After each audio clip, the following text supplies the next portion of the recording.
Antes de iniciar este relato, quiero invitarte a nuestro podcast en Spotify. Te dejo los enlaces en la descripción y comentarios.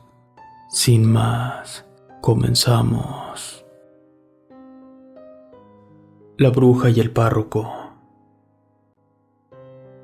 Rosa y Martina de la Cruz eran hermanas gemelas, las cuales desde muy chicas quedaron huérfanas. Por ese motivo, estaban bajo el cuidado de su abuelita doña Aurelia, una ex bruja, por cierto, la mejor del rumbo. En ese entonces era la partera oficial del pueblo y le enseñó este oficio a sus nietas. Las dos niñas eran hiperactivas, le hacían infinidad de travesuras a su abuelita. A pesar de que eran idénticas, ambas tenían características muy diferentes, como por ejemplo Martina era una niña muy noble, humilde y social, pues le gustaba ayudar a los demás, era gentil y amable como la abuela. Por otra parte, Rosa era todo lo contrario, pues tenía un carácter lleno de amargura, donde siempre culpaba a su hermana de todas sus fechorías. Desde pequeña era muy extraña, tenía comportamientos inusuales para su edad. Le gustaba jugar por los alrededores, perdiéndose en lo profundo de la maleza, en donde cometía actos terribles, pues le gustaba torturar animales que tenía su abuela en su granja. Después los ponía en la cama de su hermana, esperando a que ésta se asustara. Con el paso del tiempo, las jóvenes crecieron. Ambas le ayudaban a su abuela en los trabajos de partera, pero a Rosa le llamaba más la atención el ocultismo, hechicería y todo lo sobrenatural, tal como lo hicieron sus padres, y por culpa de esas prácticas habían muerto quemados. La abuela se negaba en lo absoluto a estas prácticas y la contradecía diciéndole que eso no era un juego, pues al abrir una puerta a lo desconocido y demoníaco, nunca jamás podría retroceder y correría la misma suerte que sus padres. La muchacha ignoraba los consejos de su abuela. Pensaba que no quería ser una simple partera y vivir en la miseria siempre. Ella quería ser mucho más que eso. Ambas jóvenes eran muy hermosas, pero Martina, al ser más sencilla y carismática, todos los jóvenes del pueblo aludaban su belleza. Esto hacía rabiar a Rosa, al extremo de envidiar la suerte de su hermana, hasta el grado de desearle la muerte. En una ocasión, un joven llamado Luis pidió la mano de Martina. La abuela le dijo que era muy pronto para eso, ya que apenas si se conocían, que se trataran un poco más y después el tiempo lo diría todo. Y así lo hicieron. Un día, la abuela sorprendió a Rosa leyendo unos libros de ocultismo, satanismo y brujería, de los cuales estaba haciendo rituales de magia negra. En estos ofrecía como sacrificio el nombre de su hermana. Esto asustó a la abuela y con un arrebato de coraje la despojó de aquellos libros y objetos, pues en su locura ya tenía una foto de su hermana gemela en un altar. La chica, al verse interrumpida, se llenó de coraje. Parecía que un ente o un demonio la había poseído, y por ese motivo se abalanzó sobre la abuela y la atacó con una gran fuerza. Y se dice que ésta cayó al suelo tan fuerte que perdió la vida. Como pudo, arrastró a su abuela a lo más alejado de la casa y la arrojó a un pozo abandonado que se encontraba detrás de la casa, y al final lo cubrió con ramas y basura. Después de un rato, Martina regresó de atender a una mujer, y al no ver a su abuela, le preguntó a su hermana por ella, pero en un principio Rosa no supo qué contestar. Solo le dijo que la anciana había salido a atender un parto a otro poblado y que regresaría tarde, ya que se fue sin despedirse. Preocupada porque se hizo de noche y no había rastro de la anciana, la joven salió a buscarla, solo que no tuvo éxito. Como no tenían lámpara y el camino cada vez era más oscuro, no le quedó otro remedio que regresarse y esperar a que ella volviera. Así pasaron las horas, y éstas se volvieron días, y de la abuela jamás se supo nada.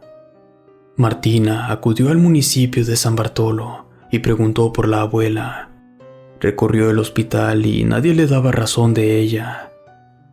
Después de un par de meses, terminó por aceptar que algún animal la atacó por el camino, o que incluso pudo haber sido víctima de algún brujo rival. Rosa fue adquiriendo fama y fortuna, pues desde lo que hizo, nadie le impidió que desarrollara la hechicería. De hecho, se volvió tan conocida que hasta la gente de otros pueblos del municipio de Veracruz, Puebla y hasta Querétaro acudían a sus servicios de brujería. Martina desaprobaba que su hermana ejerciera la brujería y poco a poco se fue distanciando de Rosa al grado de vivir muy alejada de ella. Martina culpaba a su hermana de todas sus desdichas, ya que desde la extraña desaparición de su abuela, su vida cambió por completo, tanto que la gente ya no recurría a sus servicios de partera, y su prometido murió días antes de casarse en un trágico accidente en las barrancas de Doria. Pasaron algunos años y de repente empezaron a suceder cosas extrañas en el pueblo, pues los niños pequeños aparecían con moretones en todo el cuerpo, dejaban de comer y a los pocos días se enfermaban y fallecían.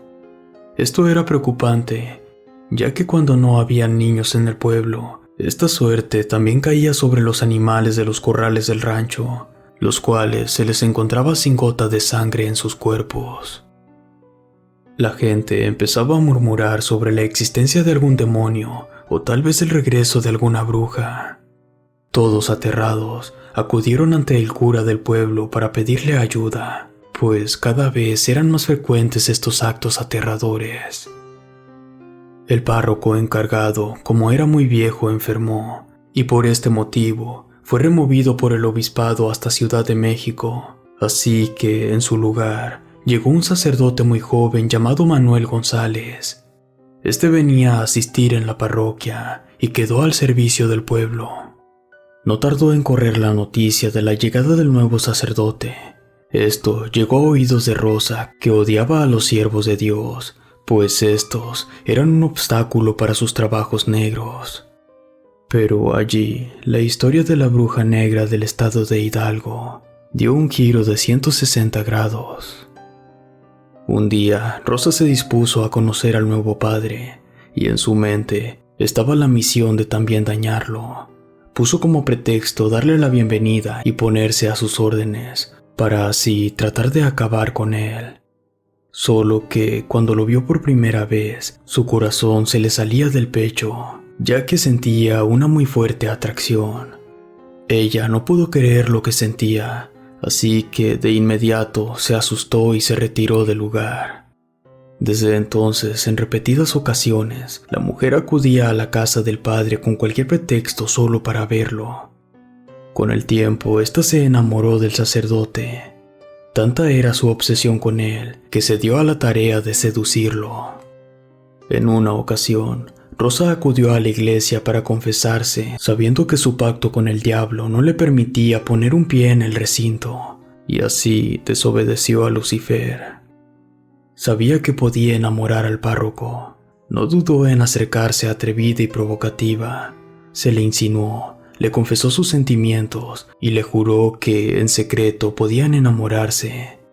De inmediato, el sacerdote, al escuchar esto, quedó sin palabras. No podía creer lo que Rosa le decía. Por el contrario, él la regañó por su pecado y omisión, ya que eso era un acto impuro, y le reprochó que ella era una pecadora.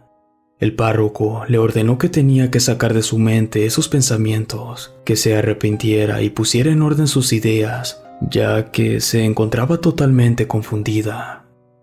La mujer, fuera de sí, al no ser correspondida, maldijo al sacerdote diciéndole que pronto correría la misma suerte que los otros sacerdotes. Después de unos minutos, ella se marchó y el sacerdote se quedó completamente desconcertado y muy pensativo con aquella advertencia. Esa misma noche, la amenaza cobró efecto. El sacerdote comenzó a tener pesadillas, en las cuales le salían una gran cantidad de llagas y heridas en la piel, y ésta se le caía a pedazos. Despertó sobresaltado, bañado en sudor, temblaba de miedo, se encontraba muy aturdido con aquella pesadilla, y de inmediato comenzó a rezar. Desde entonces, estas pesadillas eran constantes. El pobre párroco ya no dormía ni comía y poco a poco enfermaba. Su apariencia era la de una persona sin vida y muy demacrada. Preocupado por su situación, acudió ante un médico, pero este no le podía diagnosticar ninguna enfermedad. Así que se puso a buscar a Rosa, pues estaba seguro que tenía algo que ver con sus males. Preguntó entre los campesinos del pueblo, y todos le dijeron que ella era muy mala y que se dedicaba al ocultismo, magia y aparte era la causante de la desaparición de varios niños, que para nada se acercara a esa bruja. A él no le quedó de otra y con algunas referencias buscó la casa entre las montañas y después de horas llegó a la cabaña de la mujer. Al escuchar que sus perros ladraban, Rosa se asomó por la ventana y al mirar que era el padre, no le dio importancia y continuó con su trabajo. Como nadie salía al llamado del padre, este se acercó a la casa y al asomarse por la ventana, la sorprendió haciendo un culto al diablo, donde hablaba de una manera extraña como si fuera en otro idioma. Un ruido extraño salió de su garganta. El ambiente era aterrador, porque en el lugar se apreciaba un gran altar satánico. A un lado tenía recostado sobre una mesa a un bebé de unos 3 meses de edad. El párroco no podía creer lo que estaba pasando.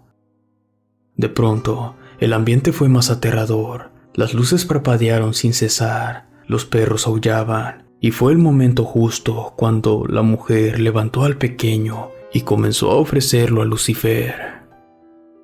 El padre de inmediato le ordenó a Rosa que dejara a la criatura. La mujer volteó a ver al padre. De pronto, su rostro cambió por completo. Estaba furiosa porque este hombre se había metido al sacrificio. En segundos, Rosa hizo un ritual donde su cuerpo se vio parecido más al de una bestia. Se podría decir que tenía el aspecto de una extraña ave. De pronto, las cosas comenzaron a caer al suelo, las luces se apagaron, todo se volvió más frío. El padre sintió como un escalofrío recorría todo su cuerpo. Este quedó completamente sorprendido y apenas pudo reaccionar y le exigió a aquella bestia que le entregara al niño, que no le hiciera daño al bebé. Pero Rosa, con una voz bastante macabra que parecía que salía del infierno, solamente se burló de él y le echó una risa que lo estremeció. De repente, se escuchó cómo afuera de la casa una gran cantidad de gente se acercaba. Eran los pobladores furiosos y cansados de todas las desgracias del pueblo que habían despertado una vez más cuando Rosa continuó con el legado de sus padres. Cuando los pobladores se enteraron que el padre salió a su encuentro, fueron a su ayuda. De hecho, aquella bestia solo trajo desgracias y como castigo el pueblo le daría la muerte. Los campesinos llevaban consigo machetes, armas, palos, piedras, antorchas. Al mirar que la bruja tenía al padre como rehén, estaban intentando entrar por la fuerza para sacarla. Rosa estaba acorralada y su única salvación sería negociar la vida del párroco con los campesinos.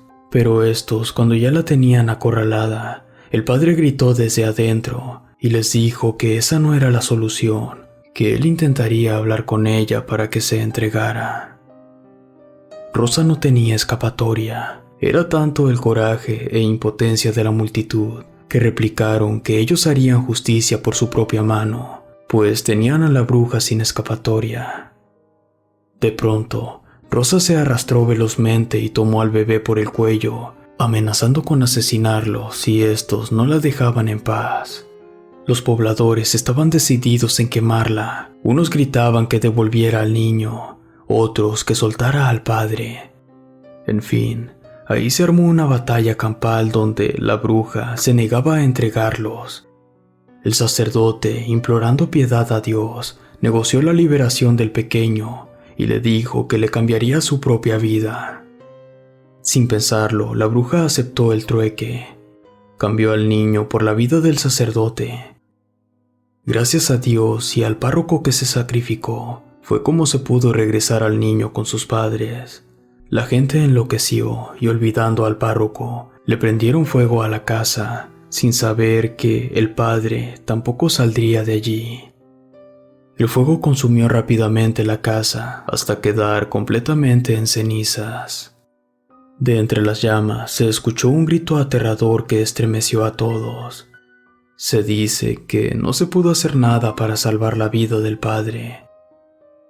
Algunos ancianos que presenciaron esto y aún viven, cuentan que el padre decidió morir allí con la bruja, porque al final sí se enamoró de ella. Pero otros rumoran que aquella bruja no descansó hasta lograr llevarse el alma de aquel joven, del cual se había enamorado, y que su único pecado fue estar en el lugar equivocado.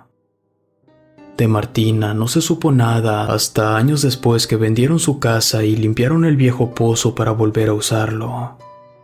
Allí encontraron varios huesos y hasta el fondo los restos de Martina, la abuela, y el de todas las víctimas de esta bruja de las montañas de la Huasteca hidalguense. Relato escrito y adaptado por Chemo San Juan, de eventos reales de la familia San Agustín López.